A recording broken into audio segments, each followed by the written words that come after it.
नमस्कार मित्रों, मैं अमित मिश्रा आपका अपने चैनल पर स्वागत करता हूं। मित्रों, आज हम पढ़ेंगे यूपीडीएलएड सेकंड सेमेस्टर में चैप्टर 7 जिसका नाम है समीकरण तथा सर्वसमिका का अर्थ, यानी समीकरण और सर्वसमिका क्या होता है इसमें सब बताया जाएगा। बहुत ही बेहतरीन चैप्टर है, इसे आप गौर से देखें। 1 या 2 अंक का आपको परीक्षा में पूछा जाता है। मित्रों, अगर आप हमारे चैनल पर नए हैं तो चैनल को सब्सक्राइब करें और बेल आइकन को प्रेस करके ऑल पर क्लिक कर लें, तो प्रत्येक नोटिफिकेशन आपके पास जाता रहे, कोई वीडियो छूटे नहीं। मैं इस तरीके की वीडियो बनाता रहता हूं। देखिए मित्रों, समीकरण तथा सर्वसमिका का अर्थ।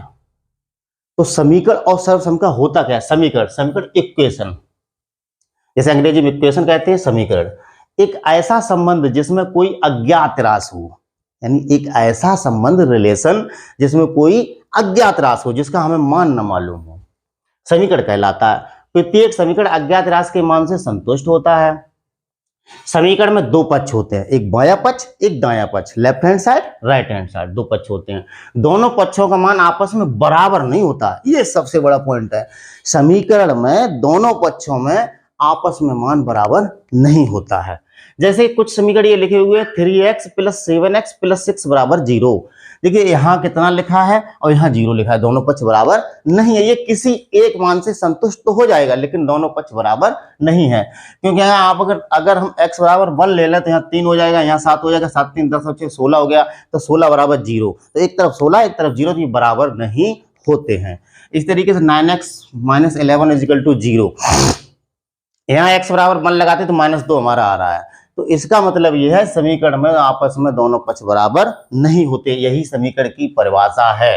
एक बार पुनः हम लोग देखते हैं, एक ऐसा संबंध जिसमें कोई अज्ञात राशि हो समीकरण कहलाता है। प्रत्येक समीकरण अज्ञात राशि के मान से संतुष्ट होता है। प्रत्येक समीकरण के दोनों पक्ष बराबर नहीं होते हैं, ये आप समझ लें, ये 1 अंक में पूछा जा सकता है। अब समीकरण के प्रकार, समीकरण के 4 प्रकार होते हैं। मित्रों, समीकरण के 4 प्रकार होते हैं, वो हमें मालूम होने चाहिए।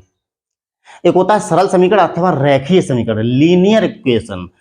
वह इक्वेशन जिसमें उच्चतम या बहुपद की अधिकतम घात 1 हो, उसे हम लीनियर इक्वेशन कहते हैं। उसके बाद आता है द्विघात समीकरण, क्वाड्रेटिक इक्वेशन। तो क्वाड्रेटिक इक्वेशन में जिसमें बहुपद की अधिकतम घात 2 हो, उसे हम द्विघात समीकरण कहते हैं। जैसे लीनियर इक्वेशन आपका सरल समीकरण अथवा रेखीय समीकरण था, ऐसा समीकरण जिसमें बहुपद की उच्चतम घात 1 हो। जैसे 5x + 7 = 8x + 17 ये दिया है, तो जब इधर उधर लाएंगे तो x की पावर 1 ही है उच्चतम की बात चल रही है, निम्नतम की बात नहीं।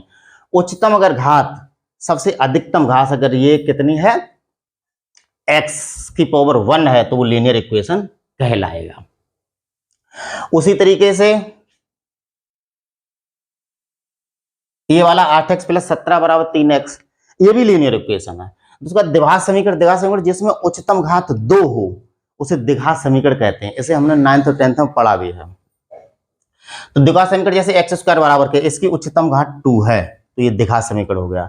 इसमें भी उच्चतम घात इधर ले आएंगे तब भी 4x² = 1 बचेगा, तो ये भी उच्चतम घात 2 है। इसका मतलब ये भी द्विघात समीकरण है, इसमें भी उच्चतम घात 2 है, यानी ये भी क्वाड्रेटिक इक्वेशन या द्विघात समीकरण है। आशा है मित्रों ये आपको समझ में आ गया होगा।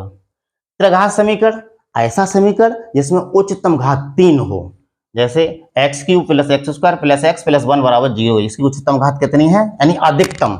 न्यूनतम तो इसकी 0 है घात, तो वो हमें ध्यान नहीं देना, हमें तो अधिकतम घात देना। इसकी 3 है, तो ये त्रिघात समीकरण हो गया। x³ + 3x² + 2x + 6 = 0, ये भी त्रिघात समीकरण, क्योंकि इसकी उच्चतम घात 3 है। उसके बाद होता है n घातीय समीकरण या बहुघातीय समीकरण। n घातीय समीकरण जिसकी पावर असीमित हो, n घात हो, जैसे a1x की पावर n, a2x की पावर n-1, यानी a1 2 3 डॉट डॉट डॉट बढ़ता रहा, n तक जा रहा है, और ये n फिर n से x की पावर घट रही है, धीरे धीरे n 0 तक आ रही है। चलिए, समीकरण उम्मीद है कि आपकी समझ में आ गया होगा। समीकरण के इसी से संबंधित है और कुछ भी नहीं है। अब आता है सर्वसमिका। सर्वसमिका को अंग्रेजी में कहते हैं आइडेंटिटी। सर्वसंख्या को हम अंग्रेजी में कहते हैं आइडेंटिटी। चर राशि में ऐसा जिसके दोनों पक्ष बराबर हो, सर्वसंख्या कहलाता है। ये क्या है, देखिए एक दूसरे के उल्टे हो गए। समीकरण में दोनों पक्ष बराबर नहीं होते हैं, सर्वसंख्या में दोनों पक्ष बराबर होते हैं। जैसे 3x + 5 = 5x - 2 + 5, ये लिखा है आपका 3x + 5 बराबर 5x माइनस 2x प्लस 5। ये दोनों पक्ष बराबर हैं क्योंकि 3x प्लस 5, 5x में से 2x गया तो 3x इधर ही बचा प्लस 5, यानी ये दोनों पक्ष बराबर हैं, अर्थात ये सर्वसमका है। सर्वसमका में जितने भी सूत्र आते हैं, चाहे a प्लस बी का होल स्क्वायर हो, चाहे a माइनस बी का होल स्क्वायर हो, ये सारी सर्वसमकाएं हैं। तो आप ये ध्यान रखें कि सर्वसमका में दोनों पक्ष बराबर होते हैं। जैसे x प्लस 2 का वर्ग बराबर ये चीज है क्योंकि इसका पहली संख्या का वर्ग धन दूसरी संख्या का वर्ग धन दोनों गुणा का दूना, यानी कि x प्लस 2 का वर्ग ये लिखा हुआ है। अब हम क्या करते हैं, a प्लस बी का होल स्क्वायर, ये भी आपको याद है सूत्र है। तो सूत्र जितने भी सूत्र हैं सारी की सारी सर्वसमकाएं हैं। तो a माइनस बी का whole square a square plus B square minus 2ab, ये भी सर्वसमका है। तो आशा है कि आप लोग सर्वसमका समीकरण में विभेद करना जान गए होंगे।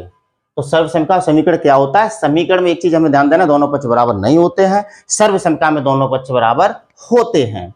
और समीकरण 4 प्रकार के होते हैं, लीनियर इक्वेशन, एक घातीय समीकरण, द्विघातीय समीकरण, त्रिघातीय समीकरण और बहुघातीय समीकरण यानी n घातीय समीकरण। अब इससे कुछ हम क्वेश्चन लगा रहे हैं मित्रों।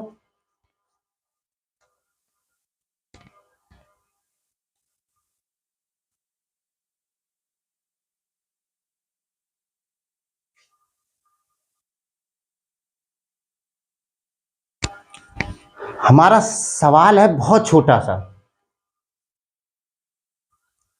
कि इसमें बताइए ये क्या है, 2x माइनस 1 और बराबर 2x प्लस 1 बराबर 2x प्लस 1, 2x प्लस 2 ये दिया गया है।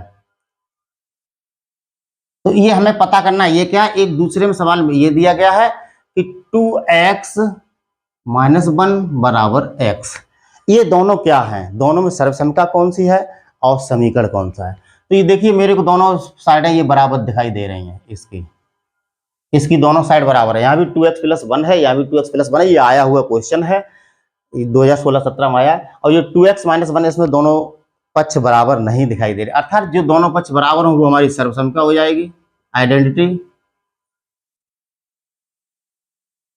और इसमें दोनों पक्ष बराबर नहीं है तो ये हमारा समीकरण हो गया। बस इतना हमें ध्यान रखना है, यानी कि दोनों पक्ष जहां बराबर हो उसे हम सर्वसमका घोषित कर देंगे और जहां पे दोनों पक्ष बराबर नहीं वो समीकरण कहलाएगा। इसी तरीके से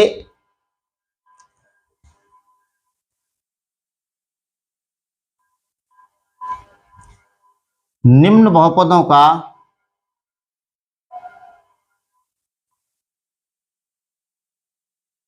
वर्गीकरण करो।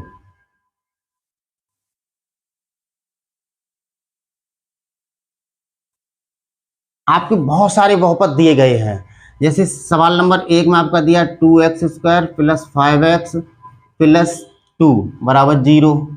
दूसरा दिया है 3x cube plus 2x square plus 4x plus 6 बराबर 0। एक दिया है 3x की पावर n प्लस 2x की power n minus 1 plus 6x की power n minus 2 plus dot dot dot dot x की पावर नहीं बचेगा, यानी कि यहाँ n बचेगा, कुछ भी n बच रहा है। तो इनमें हमें ये देखना है बहुपदों का वर्गीकरण बहुत सरल है। इसमें हमें ये बता देना है कौन सा लीनियर है, कौन सा द्विघाती है, कौन सा त्रिघाती है, कौन सा बहुघाती है। तो हमें ये दिखाई देगा दो घात, तो ये द्विघात समीकरण हो गया, ये वर्गीकरण इसका हो गया, द्विघात समीकरण है ये। अब ये त्रिघाती है तो ये त्रिघात समीकरण हो गया, त्रिघात समीकरण। अब ये तो आपको मालूम ही होगा ये बहुघात समीकरण है तो ये बहुघाती समीकरण हो गया। मित्रों आपको समझ में आ रहा होगा, बहुत छोटी चीज है, आप इसका नोट्स बनाते रहें और परीक्षा के समय अवश्य फेरें उसे, आपको 101% इससे मिलेगा। अब इससे कुछ और भी इंटरेस्टेड क्वेश्चन हैं जिनको हम हल करेंगे। जैसे ये दिया है -4x माइनस 3, -4x प्लस 3 और बराबर आपका दिया गया है -6x माइनस 18, -6x माइनस 18 को हल करो। कक्षा 6 का सवाल है मित्रों, इसको हमें हल करना आया हुआ प्रश्न है। तो सर्वप्रथम हम क्या करते हैं, सजाती एक तरफ कर लेते हैं, विजाती एक तरफ कर लेते हैं, एक जात वाले एक तरफ कर लेते हैं। जैसे हम लोग रिश्तेदारी अपनी कहाँ करते हैं, ज्यादातर एक जात वालों से रिश्तेदारी करते हैं, क्यों नहीं, अदर तो अदर कम्युनिटी में होती है लेकिन ज़्यादातर एक जात की तरफ भागा जाता है। तो ये -4x है, ये -6 है, इसे एक तरफ लिख लेंगे। अचर पद ये है, अचर पद ये, इसे एक तरफ लिख लेंगे। तो -4x पहले से यहाँ था, ये आया तो यहाँ प्लस का हो गया, चिन्ह बदल जाता है। पक्षांतर जैसे ही पक्ष बदला जाता है वैसे ही संख्या का चिन्ह बदल जाता है। ये माइनस है, इधर आके प्लस हो गई। यहाँ क्या था, -18 और 3 उधर पहुंच गए, तो 3 यहाँ जब प्लस के उधर जाएंगे काय हो जाएंगे माइनस के। बस हमारी समस्या का हल हो गया। अब प्लस के 6x हैं और माइनस के 4x हैं, तो देख लीजिए इसके 2x बचेंगे। कैसे बचता है, जैसे प्लस का x x x x x 6x हो गए, अब माइनस के कितने 4, तो 1x 2x 3x और -4, 1 से कट गया, कितने बच्चे 2x काय के प्लस के, तो 2x हमारा बचा। इधर 18 भी माइनस के हैं और 3 भी माइनस के। जब दोनों संख्या का चिन्ह समान हो तो जोड़ दिया जाता है और वही चिन्ह लगा दिया, 18 3 21 माइनस के 21। ये हमारा उत्तर आ गया। अब क्या करेंगे, हम x का वैल्यू यहाँ से निकालना है। तो x का वैल्यू जैसे ही निकालेंगे तो 2 यहाँ किसमें मल्टीप्लाई में, तो जब यहाँ मल्टीप्लाई में है उधर जाएगा, पक्षांतर किया जाएगा तो डिवीजन हो जाएगा, भाग में हो जाएगा, तो -21/2। ये आपका x की वैल्यू आ गई। सवाल हल हो गया। मात्र 2 लाइन का सवाल है। अगले सवाल को हम लोग देखते हैं।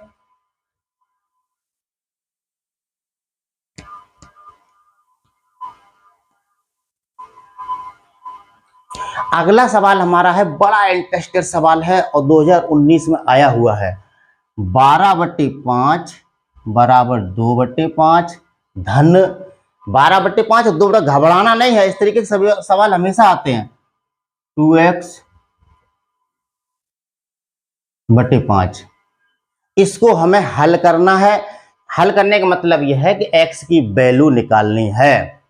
तो सर्वप्रथम हमने एक ही नियम बता दिया है कि चर पद एक तरफ कर लो, अचर पद एक तरफ कर लो। तो यहाँ 12/5 था, ये अचर इसके साथ आएगा, माइनस हो जाएगा 2/5 बराबर 2x/5। तो यहाँ 5 एलसीएम आया, ऊपर 12 - 2 बराबर 2x/5। अब 5 से 5 कट सकते हैं। जब एक ही स्थिति में एक पक्ष में अगर नीचे है और दूसरे पक्ष में नीचे है तो कट सकता है। एक ही चिन्ह का कट सकता है, एक ही स्थिति में कट सकता है। अगर ऊपर है तो ऊपर भी, गुणा में है तो गुणा में कट सकता है, भाग में है तो भाग में कट सकता है। 5 से 5 कट गए, तो हमारा 2x बराबर 12 में से 2 गए, 10 बचे। तो x बराबर जब निकालेंगे तो गुणा में भाग में पहुंच जाएगा, तो 10/2 2 पंजे 10। तो x का मान हमें 5 मिल गया। बहुत सरल सवाल है और 2019 में आया हुआ है। इसी तरीके से मित्रों एक और हम सवाल कर रहे हैं।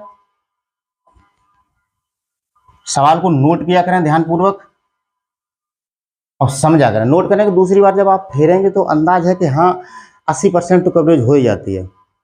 मित्रों आप तैयारी करने लगे, परीक्षा के दिन ज़्यादा दूर नहीं है, लगभग 1 महीने के अंदर परीक्षा आपकी, 1 या 1.5 महीने में परीक्षा हो जाएगी।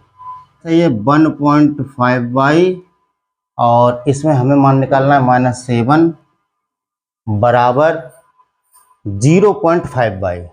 0.5y को हल करो।